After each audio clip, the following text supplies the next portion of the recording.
Good morning everyone. ఈరోజు కందుకూరి వీరేశలింగం పంతులు గారి జన్మదినం కాబట్టి ఈ 177వ జన్మదినం సందర్భంగా మేము మీకు మన శాతవాహన అకాడమీ నుంచి ఆ కందుకూరి వీరేశలింగం గురించి కొంచెం ఇన్ఫర్మేషన్ ఇవ్వదలుచుకున్నాం. సో ఆ క్రమంలో మీకు కందుకూరి వీరేశలింగం ఎప్పుడు పుట్టాడు, అతని బిరుదులు కావచ్చు, అతని పత్రికలు కావచ్చు, అతని సంఘానికి చేసినటువంటి సేవలు కావచ్చు, ఒక 5 నిమిషాలు చెప్పాలనుకుంటున్నాం. సో 1848 ఏప్రిల్ 16వ తేదీన రాజమండ్రిలో కందుకూరి వీరేశలింగం గారు జన్మించడం జరిగింది. అదేవిధంగా అతను మరణం చూసుకున్నట్లయితే 1919 సో 1919వ సంవత్సరం మే 27వ తేదీన కొమ్మర్రాజు లక్ష్మణరావు గారి ఇంట్లో, అంటే కొమ్మర్రాజు లక్ష్మణరావు అంటే ప్రస్తుతం కొమ్మర్రాజు లక్ష్మణరావు గారి నివాసం అప్పట్లో మద్రాసులో ఉండేదండి. సో ఆ ఇంటి పేరు వచ్చి వేద నివాసం అనే ఇంట్లో, అంటే కొమ్మర్రాజు గారు నివాసం పేరైనటువంటి వేద నివాసం ఇంట్లో అతను మరణించడం జరిగింది, మన కందుకూరి వీరేశలింగం. సో ఇతని సమాధి ప్రజెంట్ ఎక్కడుందంటే, ఇతని సమాధి ప్రస్తుతం మన రాజమండ్రిలో కలదు. సో రాజమండ్రిలో ఇతని సమాధి ఉంది. సో ఈ సమాధి మీద ఉన్నటువంటి పదం ఏమంటే ఏకేశ్వర విశ్వాసి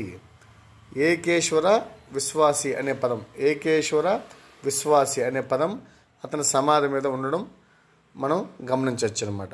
సో ఇతని గురించి చూసుకున్నట్లయితే మొదటగా అతను రాసినటువంటి కొన్ని పత్రికలు కావచ్చు, అతనికి ఉన్నటువంటి బిరుదులు కావచ్చు, సో అనేక ఉన్నాయి.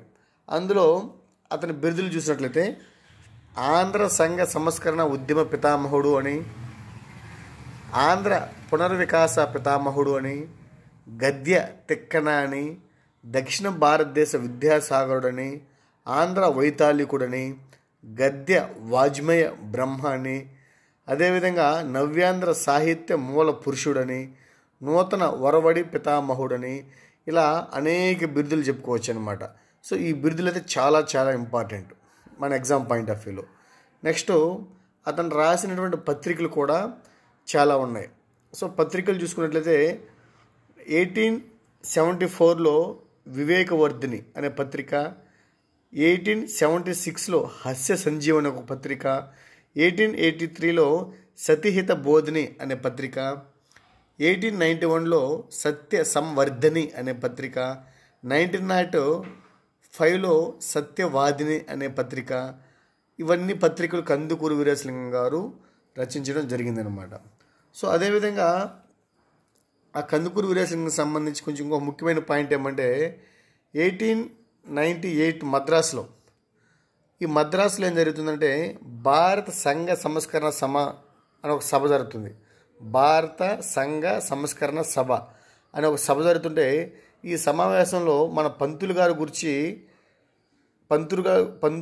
గురించి అక్కడ అధ్యక్షత వహించినటువంటి ఎంజి రనడే అనేవాడు మన కందుకూరి వీరేశలింగంకి ఇచ్చినటువంటి బిరుదు ఏమంటే దక్షిణ భారతదేశ ఈశ్వర్ చంద్ర విద్యాసాగర్. వెరీ ఇంపార్టెంట్, దక్షిణ భారతదేశ ఈశ్వర్ చంద్ర విద్యాసాగర్ అనే బిరుదును ఇచ్చాడనమాట. చాలా ఇంపార్టెంట్. ఎవరు ఇచ్చారు? ఎంజి రనడే ఇచ్చాడు. ఏ సంవత్సరంలో ఇచ్చాడు? 1890లో ఇచ్చాడు. సమావేశం ఎక్కడ జరిగింది? మద్రాసులో జరిగింది. సభ పేరేమి? భారత సంఘ సంస్కరణల సభ. సో ఇది ఇన్ఫర్మేషన్ అండి. ఎందుకంటే అతనికి దక్షిణ భారతదేశ ఈశ్వర చంద్ర విద్యాసాగర్ని బిరుదిచ్చారంటే కలకత్తా మహానగరంలో ఈశ్వర చంద్ర విద్యాసాగర్ అనే వ్యక్తి మొదటి వితంతు వివాహం చేశాడు. భారతదేశంలోనే మొట్టమొదటి వితంతు వివాహం చేశాడనమాట. సో అలాంటి వితంతు వివాహాలు దక్షిణ భారతదేశంలో కూడా కందుకూరి వీరేశలింగం గారు చేస్తున్నారు కాబట్టి కందుకూరి వీరేశలింగం గారిని కూడా దక్షిణ భారతదేశ ఈశ్వర్ చంద్ర విద్యాసాగర్, ఆయన ఉత్తర భారతదేశంలో ఉన్నాడు కాబట్టి ఈశ్వర్ చంద్ర విద్యాసాగర్, దక్షిణ భారతదేశంలో అలాంటి ఈశ్వర్ చంద్ర విద్యాసాగర్ ఎవరు అంటే మన కందుకూరి వీరేశలింగం అని అతను అన్నాడంట. సో అతను చేసినటువంటి సభలు, అతను రచించినటువంటి పత్రికలు, సభలు అన్నీ ఒకసారి వరుస క్రమం చూసుకున్నట్లయితే వరుస క్రమం అవరోహణ క్రమంలో అమర్చండి, ఆరోహణ క్రమంలో అమర్చండి, లేదా సంవత్సరాలు ఇచ్చి పక్కన పత్రికల పేర్లు ఇచ్చి వాటిని మ్యాచింగ్స్ అడగడం, లేకపోతే ఈ కందుకూరి వీరేశలింగం గారి రచించినటువంటి పత్రిక కానిది గుర్తించండి. ఇలాంటి క్వశ్చన్స్ చాలా సిగ్నిఫికెన్స్గా వస్తుంటాయి అన్నమాట. అందులో 1874లో వివేకవర్ధిని పత్రిక, 75లో సంఘ సంస్కరణ సమాజం, 1876లో హాస్య సంజీవని, 1880లో వితంతు పునర్వివాహం 50 పౌండ్లు బ్రిటన్ వనిత అని ఆమె ఇవ్వడం చేత, 1880లో ఆమె డబ్బులు ఇవ్వడం చేత 1881 డిసెంబర్ 11న వెరీ వెరీ ఇంపార్టెంట్ డేట్ అండి. 1881 డిసెంబర్ 11న మొదటి వితంతు పునర్వివాహం కందుకూరి వీరేశలింగం గారు చేయడం జరిగింది.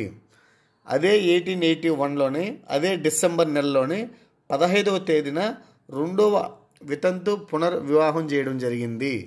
1883లో సత్య సంబోధిని పత్రిక, 1887లో ప్రార్థనా సమాజం, 1891లో సత్య సంవర్ధిని అనే పత్రిక, 1995లో సత్యవాదిని అనే పత్రిక మరియు వితంత శరణాలయం అనే ఒకదానిని ఇతను ప్రారంభించడం జరిగిందనమాట. అదేవిధంగా చూసుకున్నట్లయితే